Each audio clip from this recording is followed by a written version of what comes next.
तो बेटा इससे पहले सेशन में हमने डिस्कस किया था कि आयरन स्मेल्टर्स जो थे इंडिया में वो किस तरह से उनकी क्वालिटी थी।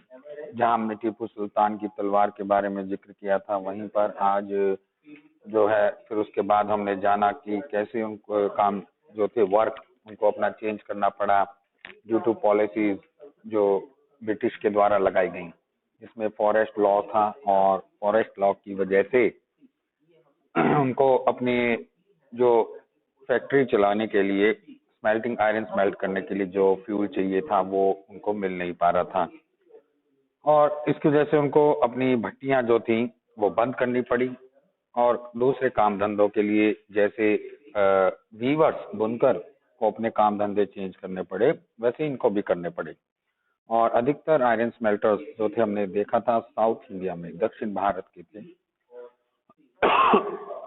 आज है जो हम डिस्कस करेंगे iron and steel factories come up in India, Bharat में आई और कौन सी पहली लगी, किस तरह से उसकी शुरुआत हुई, उसके बारे में हम जानेंगे। देखिए आपकी बुक में भी है, सेम है, इसको बस थोड़ा सा पीपीटी में इसको कन्वर्ट कर दिया गया है, ज्यादा कोई वो नहीं है विशेष। आयरन स्मेल्ट का जो टॉपिक पेज नंबर 91 आपकी बुक में, भारत में लोहा व इस्पात कारखानों का उदय, ठीक है, iron and steel factories come up in India, है ना। So in the year 1904 American geologist, American भूगर्भ शास्त्र जो जमीन का अध्ययन करते हैं, जमीन में जो चट्टाने होते हैं उनका अध्ययन करने वाले, रॉक्स का और उसकी सॉइल्स का, वो उसको जियोलॉजिस्ट कहा जाता है, जो पता करते हैं कि जमीन के अंदर कौन सा मेटल है, कौन सी चीजें हैं।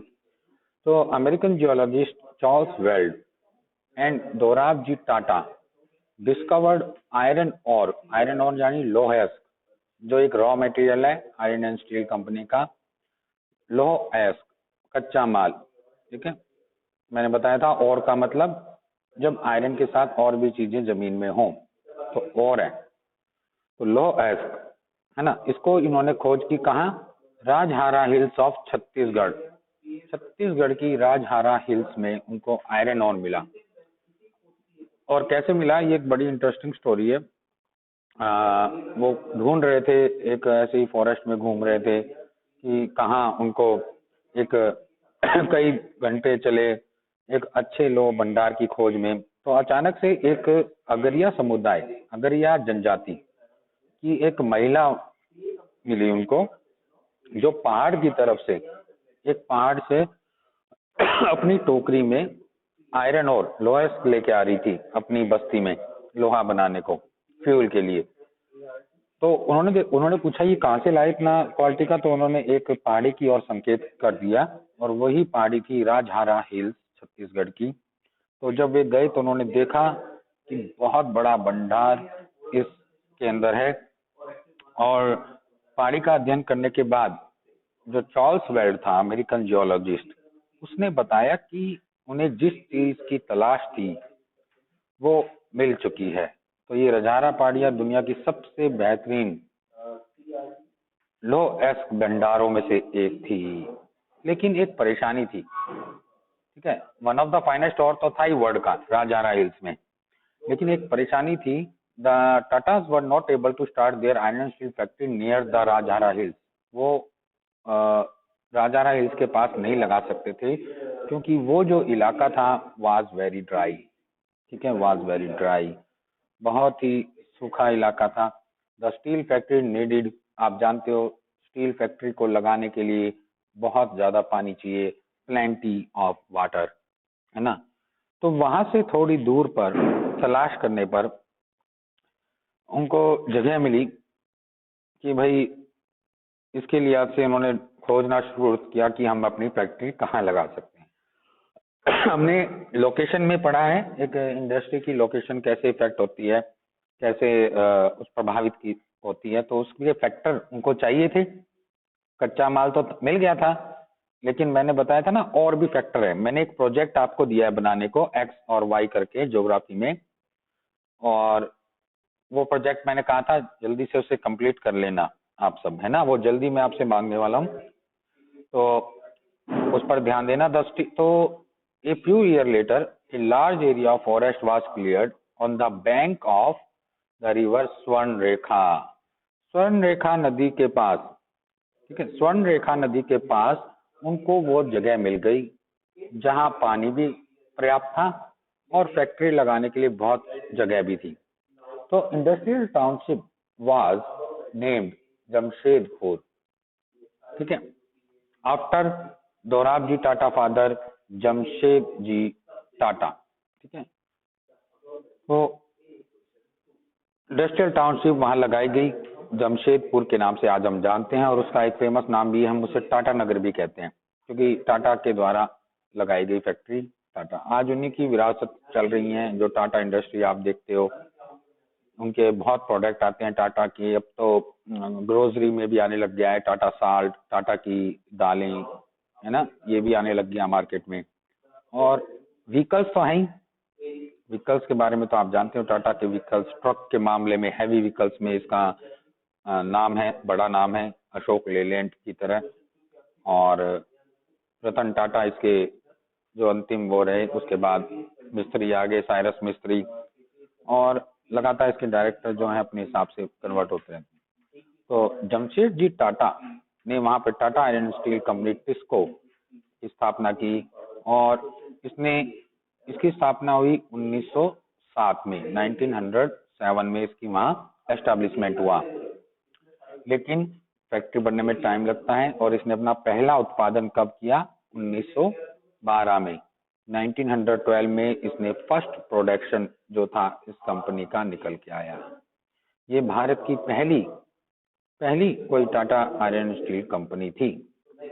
वैसे तो छोटे लेवल पर बहुत थे, छोटे छोटे कारीगर थे, जैसे हम जानते रहे हैं साउथ इंडिया में, लेकिन एक बड़ी कंपनी के रूप में ये पहली कंपनी थी जो भारत की TISCO, full form TISCO Tata iron and steel company, ठीक है, ये टिस्को के नाम से फेमस है।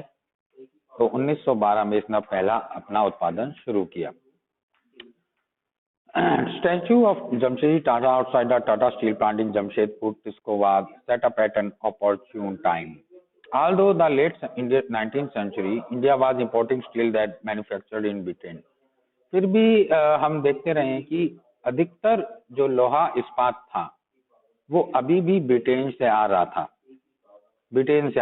जैसे बुनकरों का कपड़ा विदेश से आ रहा था, वैसे ही आयरन एंड स्टील भी बहुत भारी संख्या में जो ब्रिटेन था इंपोर्ट कर रहा था अपने देश से ही। उस समय रेलवे लाइन बन रही थी मुख्य रूप से, तो देश के अंदर जगह जगह रेलवे लाइन डल रही थी, उनके लिए आयरन बहुत ज्यादा मात्रा में चाहिए था। Expansion of railways in India had provided a huge market for rail that Britain produced. British experts in Indian railways were unwilling to believe that good quality steel could be produced in India. वो देखिए, वो British जो experts थे वो विश्वास नहीं करते थे कि भारत में अच्छी क्वालिटी का बना पाए कोई स्टील, तो इसलिए वो वहां से बनाते थे, मंगवाते रहते।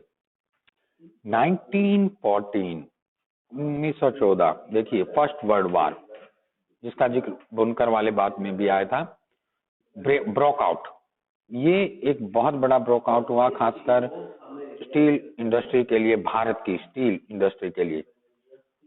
वीवर्स के लिए तो हुआ ही था, लेकिन स्टील इंडस्ट्री में एक बड़ा ब्रेकआउट हुआ, और steel produced in Britain now had to meet the demands of war in Europe. अब जो ब्रिटेन में बनने वाला जो स्टील था वो वहीं यूज होने लगा। फर्स्ट वर्ल्ड वार के कारण सारा का सारा ब्रिटेन में बनने वाला लोहा वहीं के वॉर में उपयोग में आने लगा, ठीक है, टैंक बनाने के लिए और चीजों की डिमांड्स के लिए, और जो उनके इक्विपमेंट्स हैं उनमें सारा काम में आने लगा। तो ब्रिटेन से आने वाला जो आयरन था वो भारत में बंद हो गया एकदम से। साथ ही इनको डर था, मंगवाते भी तो रास्ते में समुद्री जो जहाज हैं दूसरे देश के, वो उसको डुबो भी सकते थे। तो ये डर की वजह से ब्रिटेन से आने वाला लोहा बिल्कुल बंद हो गया। ऐसे में, लेकिन यहाँ पे डेवलपमेंट तो हो ही रहा था रेलवे लाइन का। अब था कि जैसे ही वहां डिक्लाइन हुआ तो यहाँ ब्रिटेन ने देखा कि यहाँ कौन सी कंपनी है जो हमें सप्लाई कर सकती है, और उसी समय Indian railways turn to TISCO for supply of rails. उसने टिस्को की ओर देखा। क्योंकि ब्रिटेन की कोई कंपनी नहीं थी यहाँ पे जो लोहा बनाती थी, लेकिन भारत की थी, जो कि 1912 में एस्टैब्लिश हुई और 1914 में इसको अपना ऑर्डर गवर्नमेंट से मिलना स्टार्ट हो गया फर्स्ट वर्ल्ड वॉर के कारण। 1914 में इसको गवर्नमेंट से ऑर्डर मिलने शुरू हुए। As the war dragged on the several year, देखिए वार हम जानते हैं कब से कब तक चला, फर्स्ट वर्ल्ड वॉर कोई बता सकता है बेटा? 1914 से 1918 के फर्स्ट मंथ तक जनवरी तक चला ये। वैसे तो 1917 मानते हैं क्योंकि ठीक है जनवरी का 1918 का फर्स्ट था, तो वहां तक ये फर्स्ट वर्ल्ड वॉर चला। तो इतना 4 साल 5 साल एक बहुत बड़ी बात होती है। तो टिस्को को लगातार फायदा हो गया। TISCO had to produce shelf and carriage wheels for the war, ये बनाने लगे टिस्को भी। By 1919, the colonial government was buying 19% of the steel manufactured by Tisco। देखिए औपनिवेशिक सरकार, कॉलोनियल गवर्नमेंट यानी ब्रिटिश, अपना 90% जो स्टील था वो टिस्को से मंगवाने लगी, टिस्को से प्रोड्यूस करवाने लगी। इतना बड़ा बूम इस इंडस्ट्री को मिला। Soon, Tisco became the biggest steel industry within the British Empire। ये फायदा हुआ उसको फर्स्ट वर्ल्ड वॉर में। The iron and steel and cotton textile industry expanded only when the British import into India declined।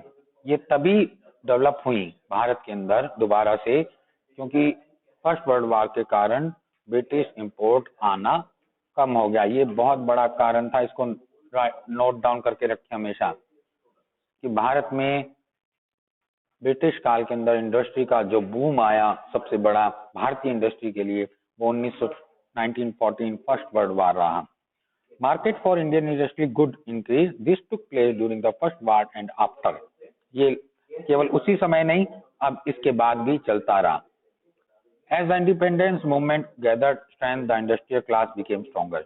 जो हमारा स्वतंत्रता आंदोलन चला 1915 के बाद से, खासकर विशेष तौर पे महात्मा गांधी जी के हमारी राजनीति में आने के बाद 1915 में जब ये भारत आए लौटकर अफ्रीका से, उसके बाद से तो लगातार मूवमेंट होते गए और उसका सीधा असर फायदा भारतीय इंडस्ट्री को भी पड़ा, क्योंकि उन्होंने विदेशी का बहिष्कार किया था अपने आंदोलनों में और स्वदेशी को अपनाने पर जोर दिया था।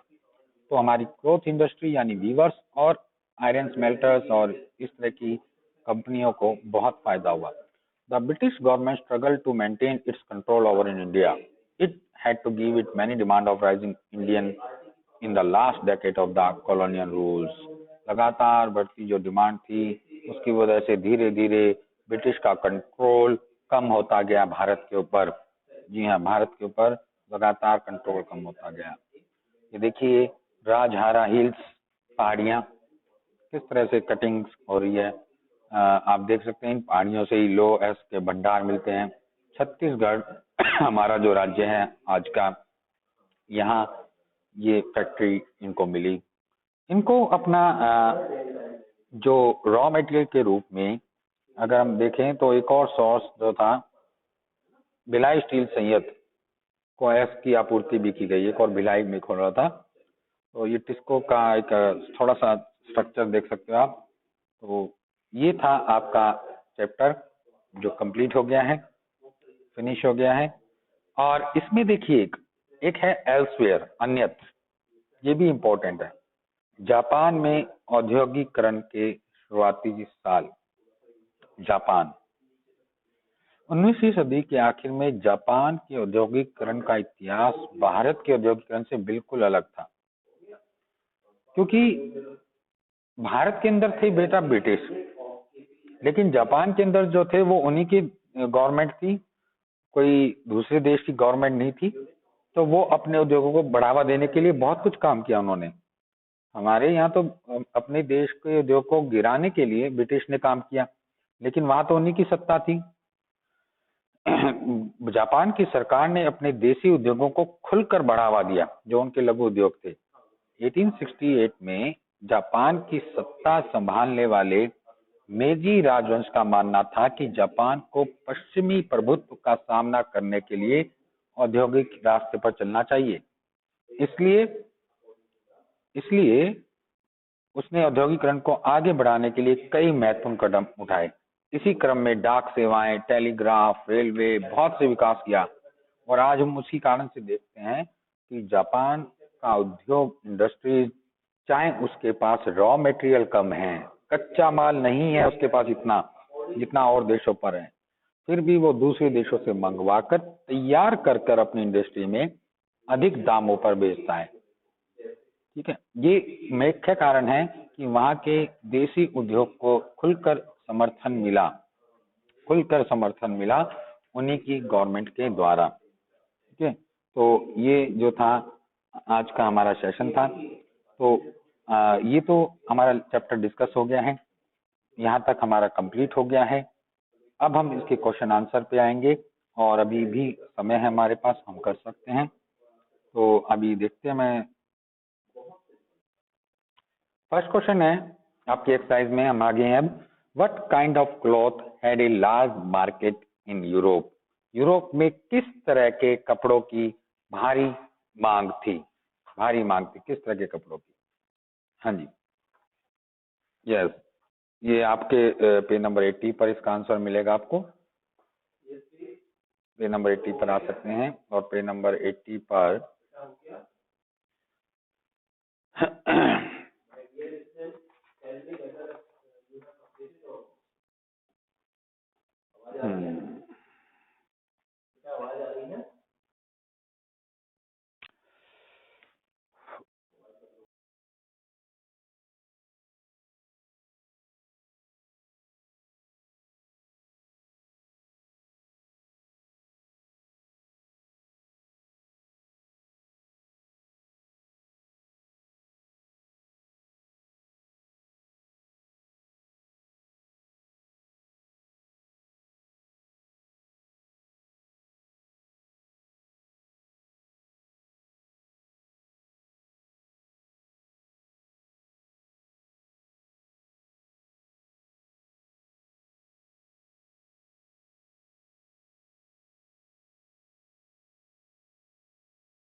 जी हाँ, क्वेश्चन है अब, जामदानी किसे कहते हैं?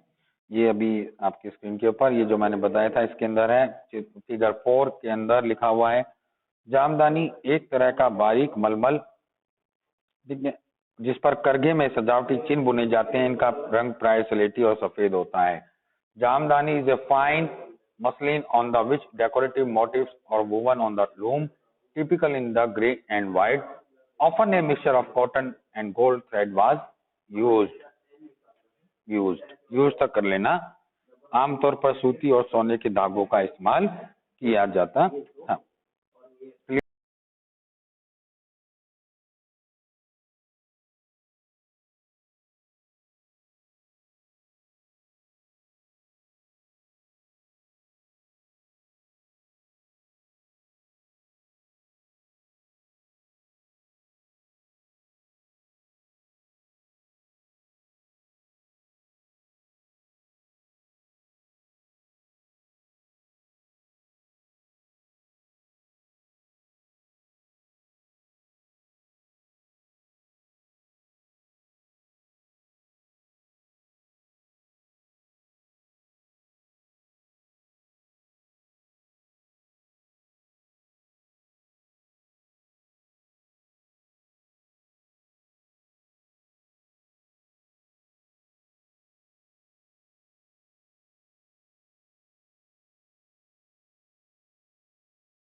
नेक्स्ट क्वेश्चन है what do you mean by bandana. Bandana similarly देखिए इसी पेज पर, the word bandana now refer to any bright coloured and printed scarf for the neck or head. ठीक है, नेक और हेड, गले या सिर पर पहनने वाले चटक रंग के छापेदार गुलबंद के लिए बंडाना शब्द का उपयोग किया जाता है।